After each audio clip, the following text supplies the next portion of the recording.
to people around him or her, especially the loved ones. Social impact means the consequences of HIV/AIDS on the likelihood of person infected with HIV to access support and treatment, to being able to bond, to get close to others in the community.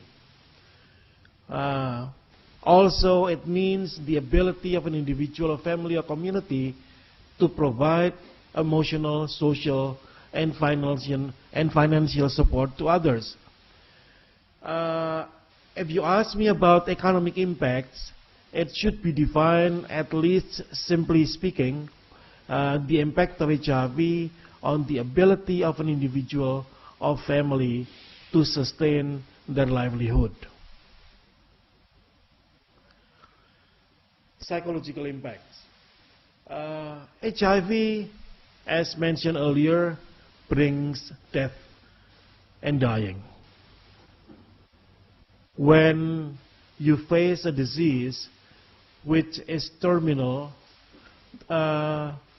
you are going to experience impoverishment, emotional drain, feeling of loss. And not only that, since the disease also entails discrimination and stigmatization, harassment, and sometimes violence and abandonment, this disease brings to an individual and a group of people who are infected by HIV a lot of sufferings. In children, the disease is often associated with loss of parental care. If the child, he or herself, is not infected, but parents are infected, one of the most important issues that a child faces is a possible loss of parental care. Not only that, because of discrimination and stigmatization, loss of parental care may also entail a feeling of shame, depression, and trauma. To most people with HIV, of course, life, when you are infected with the disease, with the virus, life becomes very difficult. One is because of the long-term care, and long-term care means also sometimes you have to quit from your job, you have to be isolated from others, and many times you are treated as someone which may endanger other people. Therefore, discrimination and abandonment is a real issue for people living with HIV/AIDS. Initial psychological impacts. This happens usually upon revelation of testing results, because as you learned earlier in this classroom, that unless you are tested, no one is going to know whether you are infected with the virus or not. Now, upon revelation of testing result, the reaction, the psychological reaction, will vary according to individual makeup, mental set. Some people will receive the news in disbelief and shock, followed by numbness and crying. Many reacted in disbelief, but also denial. This does not happen to me. Must be wrong. The diagnosis must be wrong. The testing must be wrong. But many will also react in anger and frustration, and especially feeling of betrayed by friends, by sexual partner. But others also will feel nothing's changed. If not by this disease, I will die because of other things. So business as usual. Life goes on. But then they will also infect others. Now, what we don't like to see in our intervention is those who feels betrayed and anger and then seek to revenge, seeks to take others down with them. And that's not good, of course. Associated factors and mental health issue. As you know, HIV/AIDS is not a standalone condition. Many clients who are infected with HIV do have problems of addiction, for example. Addiction creates a lot of complicated conditions which add to the stressors of being infected with the disease. Secondly, many people who are infected with the disease living in poverty. This caused by abandonment by parents, or maybe caused by discrimination in the workplace, so that he or she could not work, could not do activities which are economically gainful. Many have to experience isolation, stigmatization, discrimination, not only by the community, but sometimes by significant others, by our close family members. If these are present along with the infection, the severity of psychological impact is greater.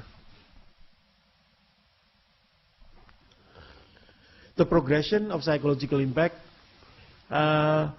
assuming that someone is getting assistance, psychological assistance like counseling, we could expect that with counseling, a person with HIV/AIDS can be assisted, they can be helped to accept their status, to recognize that they are now HIV positive, and begin to reconstruct their life.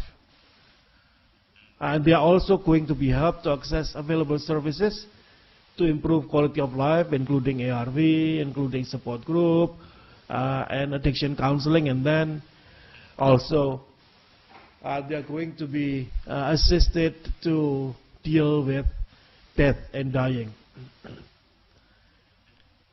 Without assistance, many individuals who are resilient anyway may find their way out very soon too.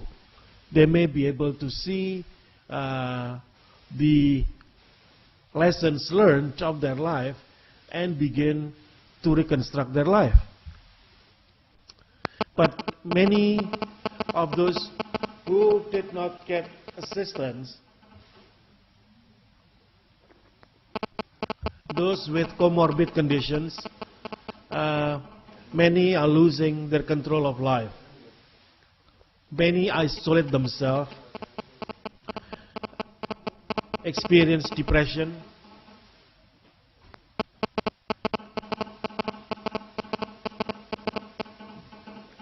sorry about the disturbances. Okay, so without assistance, many of the clients which I observe in my clinic, for example, especially those with comorbid conditions like addiction, poverty, and other things, they are losing control of life, isolate, and also they are not able to deal with isolation, depression, and many times have to be they show tendencies of suicidal behavior. Because of that, this reminds us, if we are doing intervention program, therefore we need to have an outreach program which helps case managers dealing with clients after VCT. So if someone went to go through VCT and after that get the test results, this client should not be left alone for a long time. They should be outreach and then help to deal with their conditions after VCT. Before I go to available services, I also see that many people actually do not have to go through severe psychological suffering, emotional difficulties. Many actually learn from the disease that life is actually worth paying attention to, and they begin to reconstruct their life, and they understand that if their time is very limited right now, they can use the limited time that they live right now as gainfully as possible, as positive as possible, as constructive as possible. Available services which might be helpful for people living with HIV/AIDS are, of course, follow-up counseling, including marriage or family counseling, support group, very important. When dealing with addiction, of course, we need the maintenance also plus addiction counseling. And we also aware that many community-based organizations provide care, treatment, and support program. Especially palliative care is very important for those who are in terminal condition, for those dealing with death and dying. Social impacts of HIV/AIDS.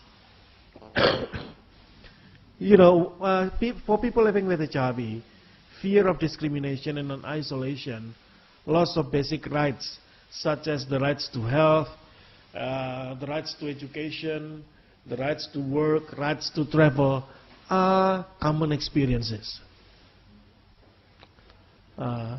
Even though in Indonesia we have been dealing with this many times, we still have cases of people, for example, rejected to travel overseas when, for work, for example, when the health checkup results indicated that he or she is HIV positive.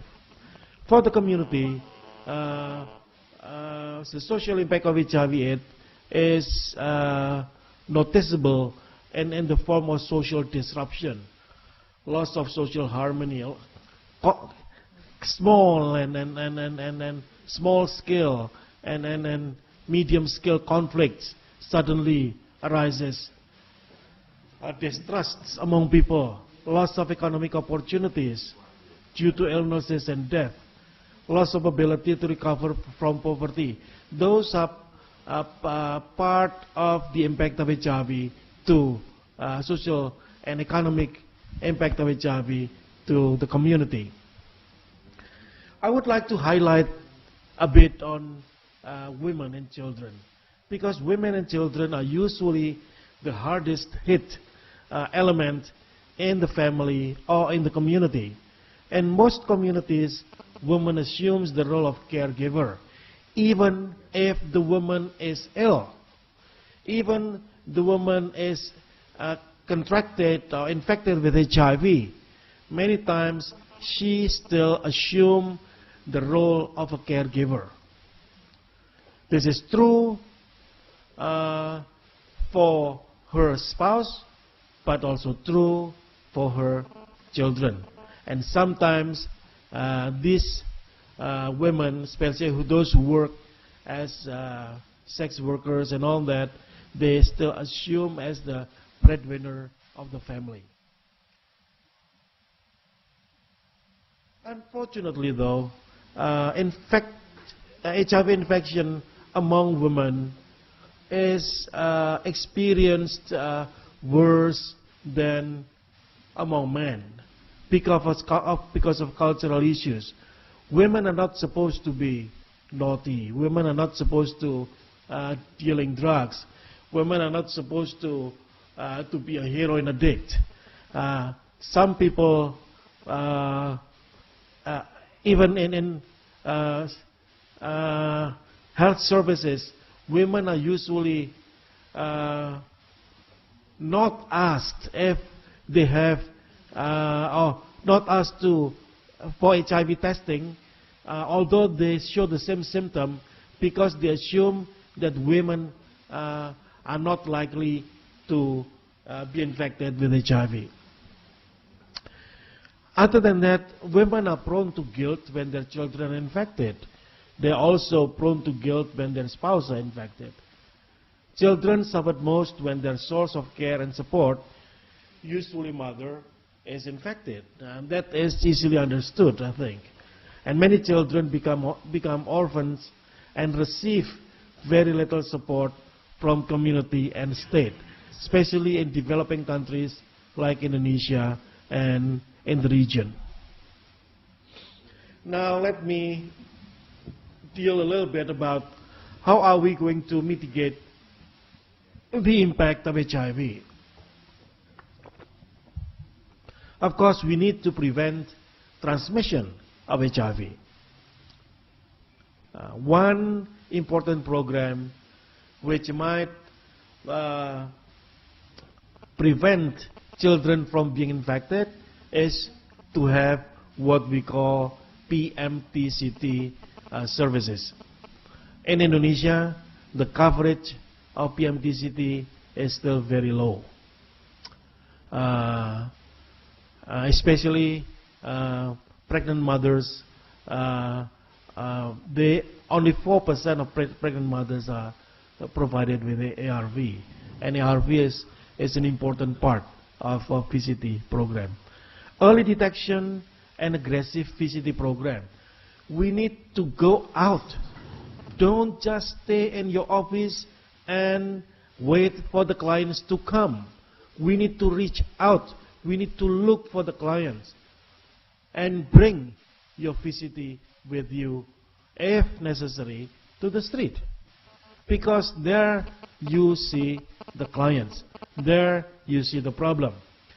The profession of ART or ARV is also a key component in the mitigation of the impact of HIV.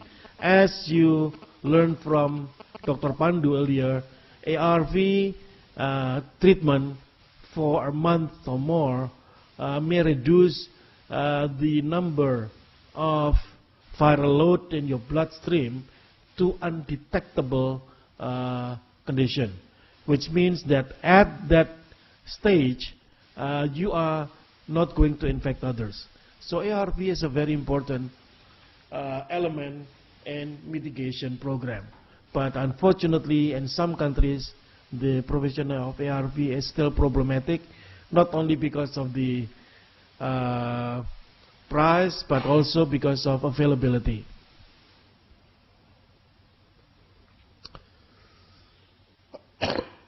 Lastly, I would like to share with you that even though we would be able, or we like very much to scale up the mitigation programs, there are a lot of challenges. One, of course, is adherence, especially to ARV. And other than that, adherence is affected by economic factors, such as accessibility. If you cannot travel, if you cannot pay your transportation to get ARV, basically ARV is not available for you. Other than that, if you're not supported by an NGO, not supported by parents, not supported by the community, and not supported by the state, even if ARV is there, it's not available for you too. So adherence and availability of support is very important. Lack of state and community resources, that is always part of the reason why ARV is not being available for all. But I think with the right-space approach right now, this is not a reason that we can tolerate anymore, because TRIPS and other WTO regulation allow the state to produce generic drugs at a very, very low cost, which should be made available to all people who needs the drugs. And of course, if your country or your community or your State Department is lack of commitment, then you have a big problem. I think, thank you very much, and yeah, these are selected by, thank you. Okay, thank you very much, Prof. Irwanto. And now, we already have someone here. who is HIV infected, and she will share her experience with us. So we invite Miss Key.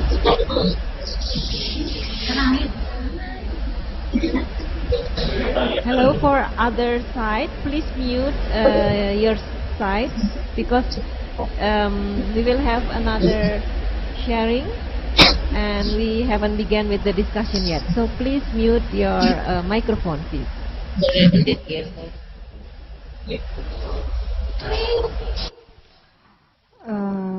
Good morning, everyone. My name is Kay.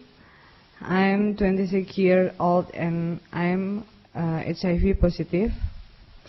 I grew up in a normal Japanese family, and I was raised as a good girl. I'm the second child of 3 and all girls. Growing up as a girl is already difficult. We have to abide to a lot of norms and expectations. Things become worse when my parents know that I'm a heroin addict and injection drug use. I was not the kind of girl that my parents have expectation. They are ashamed of my behavior. When they found out that I was HIV positive, that was like the end of everything. I was considered dead, not there anymore. My family did not allow me to sit and have meals together. I was asked to stay in my room. Everything which I touched was washing and bleaching. My friend and relatives also treat me as a criminal of infection. And then, as a female drug user, I was treated worse than male drug use by community and law officer. Verbal abuse and sexual harassment are often experienced by drug use like myself. And my parents and my sister changed their view and treatment to me when they get more information about HIV and drug use. Thank you.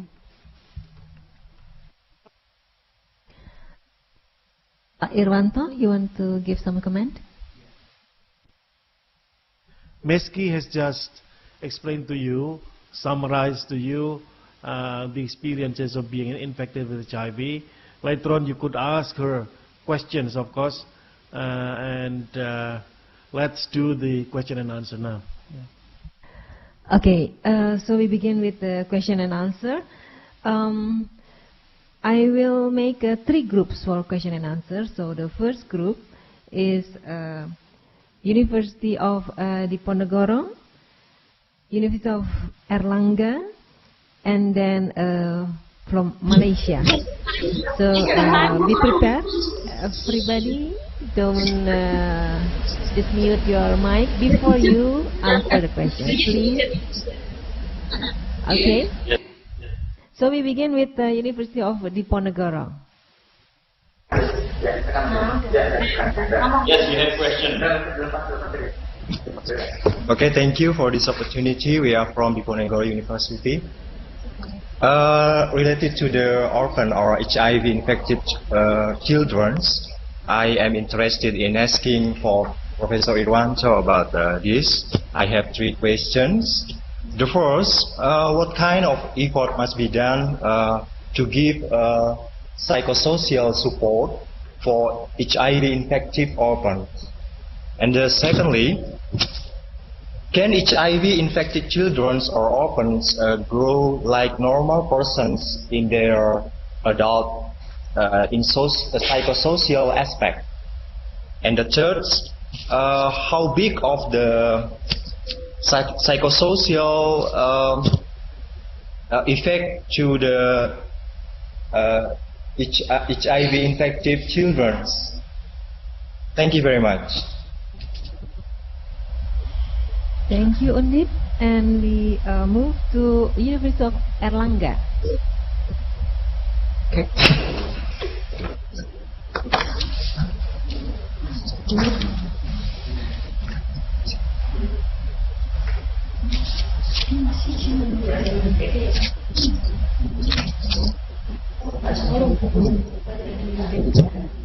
Erlangga, do you have questions?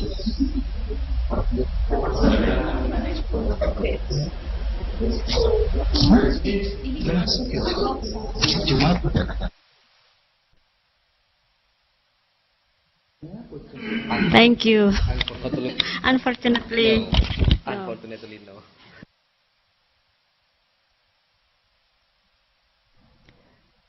Erlangga, so you don't have any question?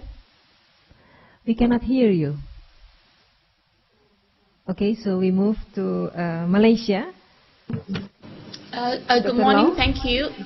Yes, I would like to know, looking at the Miss Key case, it's obviously a lack of knowledge among the family members and friends on HIV infection and the impact on it on other people.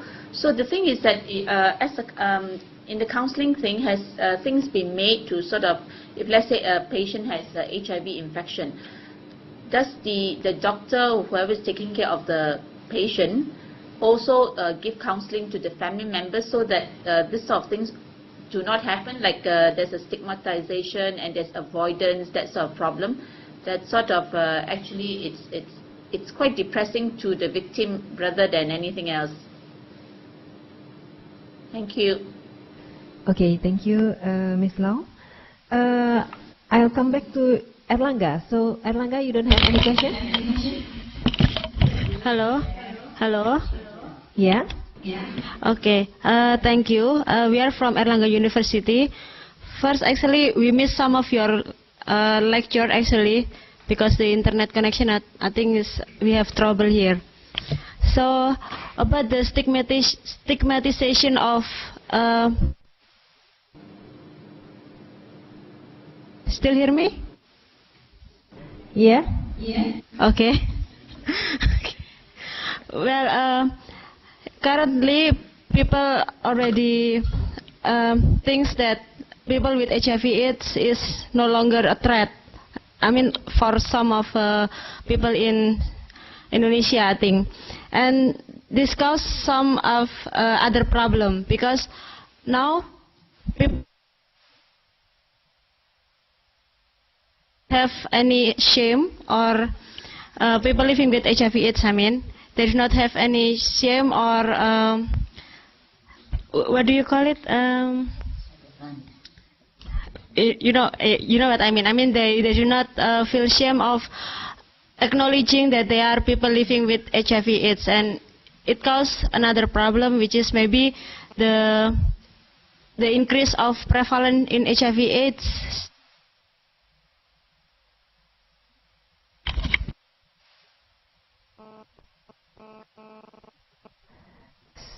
Hello, Erlangga? Erlangga, your voice is on and off. So can you make short your question, because we cannot. Just make it short. Okay. You hear me now? Yes. Hello? Do you hear me? Yes. Okay. Then the impact of losing the impact of stigmatization about people living with HIV/AIDS, and in terms of the spread of HIV/AIDS in Indonesia. Thank you. Yeah, so the question is, you want to know about the stigmatization that people living with HIV have it, right? And about the... Hello? Yes, the spreading of HIV/AIDS in Indonesia. Is there any connection or reason or anything else? Thank you. Okay, yeah, thank you. Okay, I let Professor Irwanto to answer the first and the second question. So, about the social support, and then can the orphanage with HIV living normally? Yeah. Okay, as far as growth is concerned, I've been involved in this only very recently, but I learned that babies who were born with HIV and has to go ARV treatment a month afterward usually have difficulty to physically grow, and they are going to experience what we call physical stunting because of malnutrition and because of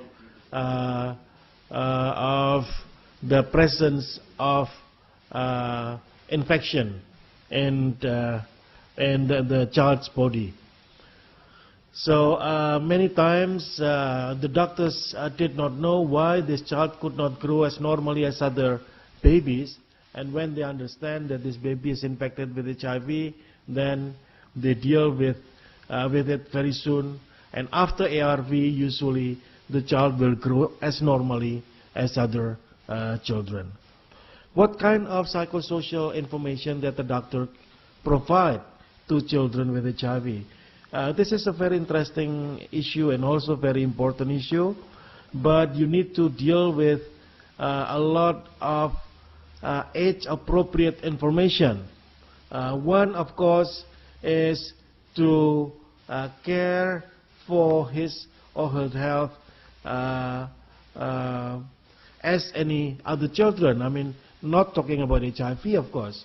It's talking about taking care of health, good food, good nutrition. And if they are dealing with parents who are infected and also dying, then a professional could help the child understand what that means to her or him. If the child has infectious diseases like opportunities in infection, then the doctors has to help these children, why they need to be hospitalized or why they need to take this type of drugs and so on. How big is the problem for children with HIV/AIDS? Again, this varies. We cannot generalize anything on this. It depends on the availability of support in the family. If children have no support, then the problem becomes very serious. But if family are very supportive, then the problems are not as serious. So it depends on the family. University of Erlangga, I'm a bit confused with your question, but if you asked what is the relation between stigmatization and the spread of HIV/AIDS virus, studies have demonstrated that if you stigmatize people, people will not be able to come for services. They are not going to get help, and they are going to live like underground, which means what? They are going to do whatever they are doing, which could compromise the health of him or herself and others. So stigmatization actually helps the spread of HIV. Recognition, respect, help them deal with the disease constructively. Yeah, there's a question for Ms. Key, whether what is the role of the doctor in providing the family of a clients useful information? Yeah, bahasa Indonesia no problem. Ketika saya dinyatakan sebagai seorang HIV positif, tidak ada satu orang pun yang menyampaikan informasi kepada keluarga saya tentang bagaimana caranya mengatasi hal tersebut.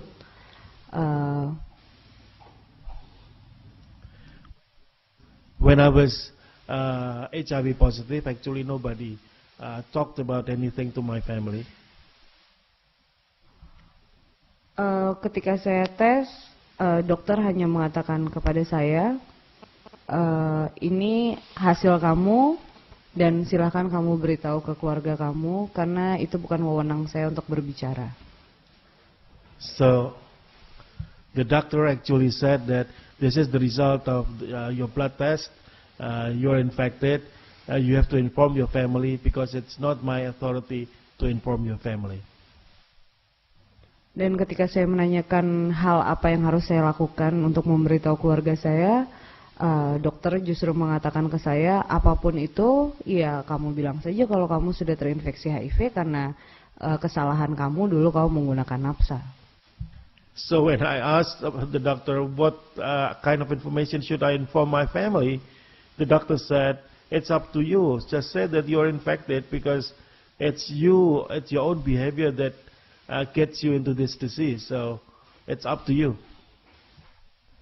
Tapi pada kenyataannya hal terburuk yang saya dapatkan adalah dokter tersebut memberitahu tentang status saya tanpa mendapat izin dari saya sendiri karena beliau sudah menyalahi prosedur yang ada. Okay, and what I could not accept at that time is that the doctor did actually inform my family and his co-workers without my consent. Dan saya rasa dengan cara seperti itu sangat melanggar sekali apa yang dinamakan sebagai konfidensialitas status HIV pada masing-masing orang. So Ms. Key is on the opinion that has trespassed his confidentiality rights. Okay, thank you, Ms. Key. And the next group is Hasanuddin, Gajah Mada, and Udayana. So be prepared. So the first question I will ask University of Hasanuddin. University of Hasanuddin, do you have question?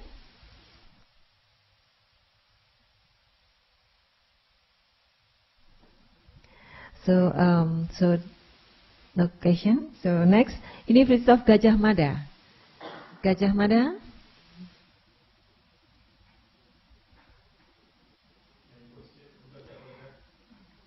Gajah Mada, can you hear us?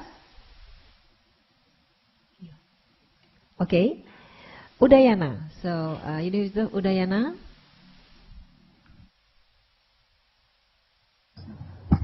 Yes, we have. Hello, can you hear me? Yes, clearly. I have two questions here. The first thing is the ability of HIV-infected mothers to provide emotional support for their children, particularly if their children are also infected with HIV. My question is, does the PMTCT program in the hospital also includes the programs that mitigate the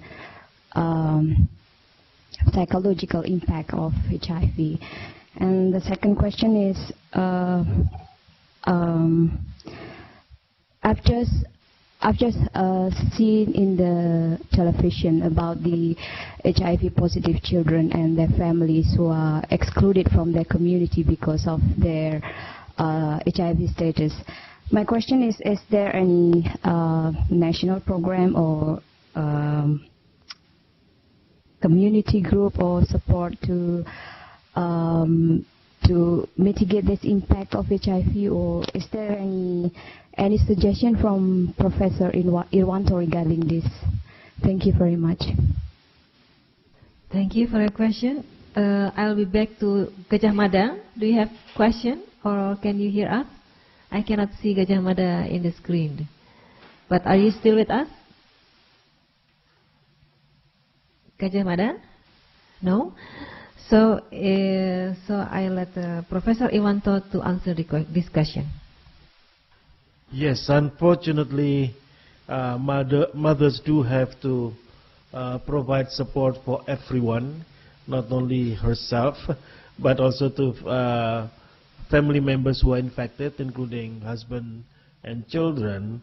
And does that tie into PMTCT program? I'm not really very sure that PMTCT programs include psychological support.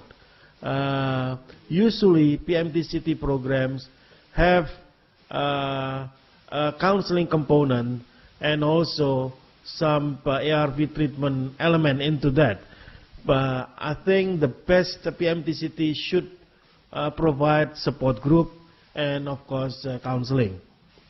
What about children being excluded by their families? I have encountered many children being abandoned by the larger family, especially when they are orphan. When her or his mother is when their parents died because of HIV, then nobody likes to take care of this child, because they get the information to take care of this child is very expensive, because this child might be ill many times and need a lot of treatment. So many extended families decline to acknowledge and to support for these children. Unfortunately, we do not have any national programs as yet. What we are doing is one of the first in Indonesia, and I know that Department of Social Affairs and UNICEF is also taking some steps into providing psychosocial support for these children. So right now, there is no national program to deal with this issue. But I also understand that the next plan of action put children as a very important element in national planning. Thank you, Prof. Irwanto. And Ms. Ki will share about his experience about the discrimination.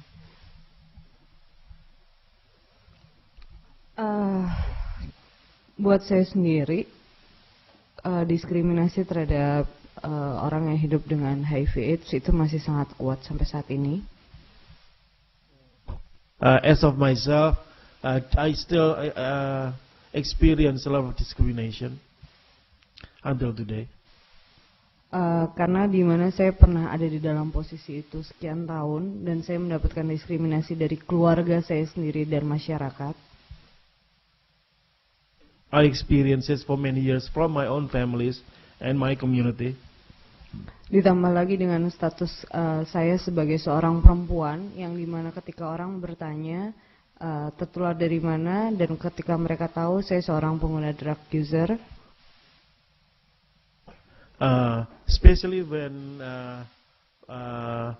it relates to my status as a woman, as a girl, they always ask, why are you infected, from whom, how, and when they know that I'm infected through injecting drug users, the stigmatization is even worse. Menurut saya sendiri memang tidak ada program yang khusus menangani kasus untuk menghilangkan diskriminasi. I have not been able to learn that there are concerted effort to deal with stigma and discrimination. Tapi menurut saya bagaimana cara kemapanan berpikir dari setiap masing-masing individu menanggapi permasalahan HIV/AIDS sendiri. So it's up to the individual infected with HIV to deal with the stigma and discrimination that they experience. Karena kalau kita lihat sampai saat ini, informasi yang banyak orang ketahui adalah informasi-informasi yang salah. Informasi yang ditanamkan baik di media massa, di media cetak, informasi yang pada kenyataannya tidak seperti itu terhadap orang HIV/AIDS. So some of the information published in the media are not very accurate about people living with HIV.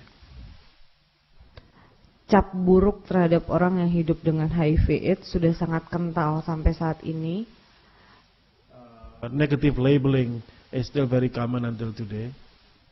Dan saya masih menilai tidak ada upaya yang keras dari, saya tidak menyalahkan hanya pemerintah, tapi dari kita sendiri untuk menanggapi kasus-kasus tersebut, itu juga belum ada. I have not been able to witness serious effort to deal with this, not only by the government, but only by us, I mean people living with HIV. Dan saya masih berpikir kalau budaya, entah sosial, tapi yang mengatakan kalau itu belum terjadi pada diri kita sendiri, maka orang menganggap itu hal yang remeh dan menganggap itu jauh dari dirinya masing-masing. Some people are still into the thinking that when it's not concern myself, my children, or my family, then it's something which is remote, which is out there, and it has nothing to do with me.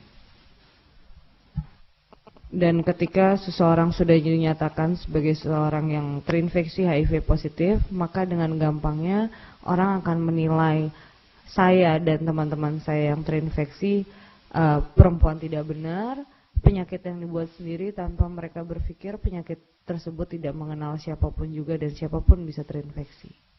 Yeah, even though theoretically this disease does not discriminate who will be infected, but many people still believe that we, the person living with HIV, self-inflict ourselves. We do the harm into our own body. Okay, thank you, Ms. Ki. The last group is Philippines, and then UI Salemba, and last one is UI Depok. So be prepared, Philippines. Are you with us, Philippines? We don't have questions. Okay, so you don't have any question? Okay, we move on to University of Indonesia in Salemba. Salemba? Yeah, I do have questions. The first one is for Professor Irwanto. We cannot hear you. Please, we cannot hear you clearly. Hello. Yes, we do have a question. I have two questions. The first one is for Professor Irwanto. With our current situation in our community like this, where moral judgment and discrimination is everywhere in our community, what do you think, in your own opinion, what is the best choice for us as clinicians, paramedics? What is the best choice for us we should recommend to people living with HIV/AIDS? Should we recommend them to acknowledge their HIV plus identity to their community with harassment, discrimination as its race? Or should we protect their HIV plus identity with spreading HIV to his or her friends as its race, since we cannot guarantee that he or she won't repeat their bad attitude again? And the second question is for Ms. Ki. Did in your case the abide a lot of norms and experiences in your family has pushed you to get involved into your HIV positive, into injecting drug users? Thank you. That's all from University of Indonesia, Salemba. This is Depok. Hello, Depok.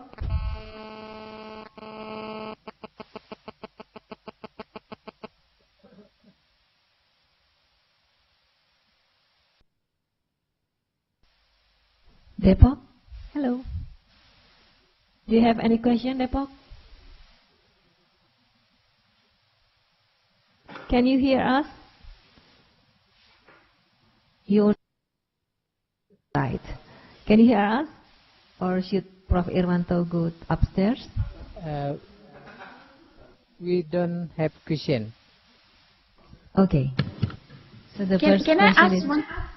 Oh, okay. One question, please. Yes, yes. In Indonesia, I'm Ms. Lau from Kuala Lumpur. In Indonesia, is it compulsory for the doctors to notify the health authorities HIV positive? I mean, just now Ms. Ki was saying that there's a breach of confidentiality. I mean, is this done in Indonesia? If so, will the patient be acceptable to that? That their names and details will be handed over to the health authorities as a public policy interest? Because in Malaysia we do that. Okay, thank you. Prof. you. Irwanto, you can answer two questions. Okay, first of all, the how paramedics and medical profession should deal with their clients who are HIV positive. One, it is very common recommendations right now is to treat your patients as any other patients with infectious diseases. They are no different than other patients with infectious diseases, which might be also fatal. But right now, when I hear the tone of the question, it seems like you like to challenge your own ethical principles, which is to respect the privacy of the clients and more into the duty to inform. I think Indonesia has not dealt with that very much right now. I learned from a very senior medical professor just a few days ago that the position of the Indonesian Medical Association is still to respect the confidentiality of a client. He or she, the professional, could suggest to the client to help inform their family, but without consent, the doctors and the paramedics could not spread the news to other people. Now, what about a reporting mechanism? We do have reporting mechanism by professionals, but again, this reporting mechanism is treated as unlinked. So still confidentiality is there. I know that Indonesia has experienced criticism about that too, but I think we need to check with other lecturers later on about this, on reporting mechanism by the medical professions. Thank you. Okay, we will keep this question for tomorrow, because tomorrow Professor Samsurizal will give a lecture too. Yeah, Ms. Lau? Okay. So I think we have finished. Oh yeah, sorry. Ms. Ki will answer the last question about the influence of family.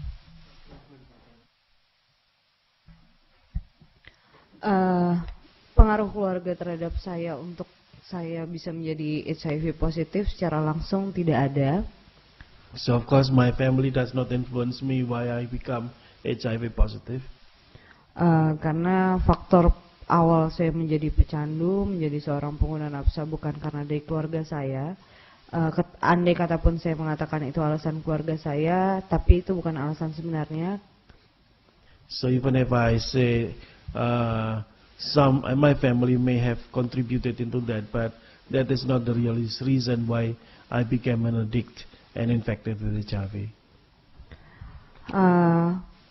Kalau ditanya kenapa diskriminasi itu bisa terjadi terhadap diri saya dan kenapa pelakunya adalah keluarga saya sendiri. If you ask me why discrimination by my family happens to me. Karena yang keluarga saya tahu, menurut informasi yang mereka dapatkan sendiri entah dari media apapun itu, banyak yang mengatakan orang yang sudah terinfeksi HIV akan dengan mudah menularkan orang. Because the kind of information about HIV that they receive inform them that when one is infected with the disease, the client can spread the disease very easily. Akan tetapi sebenarnya informasi yang benar, cara penularan dan cara pencegahannya mereka tidak mengetahui itu. They don't know how actually the disease are transmitted and how they can prevent the disease from spreading. Dan itu adalah saya anggap salah satu bentuk dari ketidaktahuan mereka, salah satu bentuk cara mereka memproteksi diri mereka terhadap virus HIV. So their reactions to me is partly because they want to protect themselves. Akan tetapi saat ini ketika mereka sudah mengetahui apa informasi tentang HIV yang sebenarnya, bagaimana cara penularan dan pencegahannya, keluarga saya bisa menerima saya dan anak saya. So now, when they get the right information, I actually could live and be accepted in my family with my child.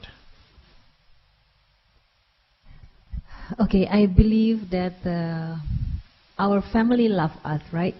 So the important is about the information, the right information, so they don't discriminate people living with HIV.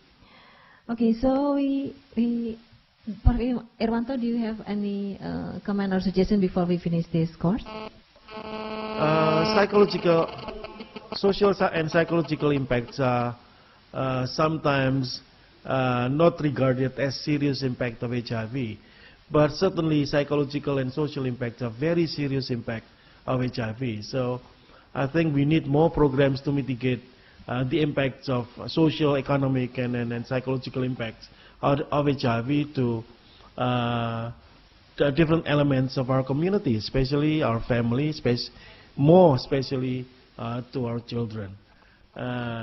Right now, we are also have a growing concern of infection among the elderly. And you know that the elderly in our culture and this part of the region, the elderly are also part of the caregiving mechanism. In Indonesia, at least 5% of infection occurs among people aged over 50 years old. So that needs to be watched very carefully and needs to be addressed very soon. Thank you. Okay, Prof. Irwanto and Ms. Ki, we'd like to thanks for your interesting lecture and then make us more compassionate with the problems of people living with HIV. So let's give applause to Prof. Irwanto and Ms. Ki. Okay, everybody. Yeah. Thank you. So I just want to make sure that everybody, especially side from not from UI, so it's from Udayana, Undip, Unair, Hasanuddin, yeah, and Kuala Lumpur to give feedback for our lecture for each session. So just come to the www.clr.ui.ac.ad/gdlc/news, because we only get feedback from the UI side, but not from other side. Okay. I'm sorry, I'm Miss Lam from Kuala Lumpur. I actually have been giving my feedback for the last, I think, 4 sessions through the website. So it should be there. Yeah. Okay. From Kuala Lumpur, yes. But 4 sessions. Yeah, 4 yeah. sessions. Okay. Thank you, Mr. Lam. Thank you. Okay. And to the next day, so I think we will have panel discussion from Malaysia, from Philippines, from Timor-Leste and Indonesia to talk about the HIV prevalence and then the prevention that they already make it. So we will share with the 4 countries, and then Prof. Samsu Rizal will talk about the biological prevention. Actually, it should be Professor Zubairi, but he has an important job, yeah, the nation important job, so he cannot make it. So Prof. Zubairi will give a lecture about the biological prevention. So don't forget, next week we will meet again. Thank you very much. Thank you. Thank you, everyone.